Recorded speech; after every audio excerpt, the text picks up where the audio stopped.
back, and he means business. Whatever happened the last 10 years, we're expecting to double down in the next 10 years, so hang on. In his first speech since suffering a stroke, Dan Gilbert says his work in Detroit is far from done. Signs of his stroke from last May were still visible, but that did not stop Gilbert from taking the stage and laying out some more very big plans for the city. Business Senator Rod Maloney is live tonight, and Rod, it was great to see him, and he made one thing clear. He is not letting that stroke stop him.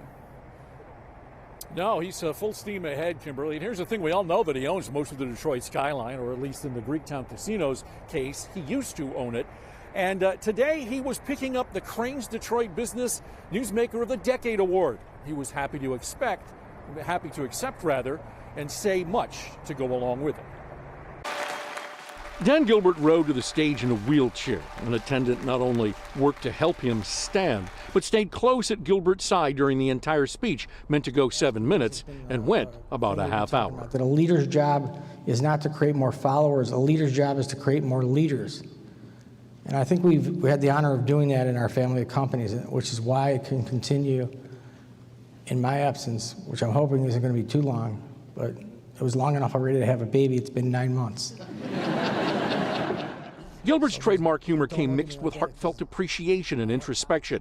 He said Detroit had lost its desire to take risks years ago, but it's changing. A mix of old and new economies is taking hold. He looked back at old speeches during the bad old days and praised Detroit for how far he and the city have come. Detroit is just a much tighter city relationship-wise than it's ever been, at least that I've noticed.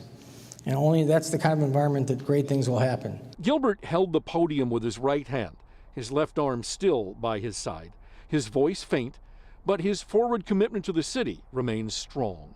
And because we're going to double down ourselves.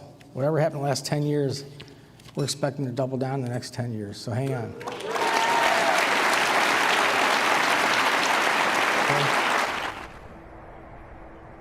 Well, as you could see there, the crowd was decidedly with Dan Gilbert. They were very enthusiastic, very happy to see him, laughed at a lot of his jokes. And there was also sort of a collective sigh of relief that the guy who has been really the cheerleader and the financial backing behind Detroit's renaissance is still among us and still committed. In the meantime, I talked to Mayor Mike Duggan, who's known Dan Gilbert for many years, and he said that he's very happy to see Dan Gilbert back with his mind fully intact. He said the body, well, that will come along eventually.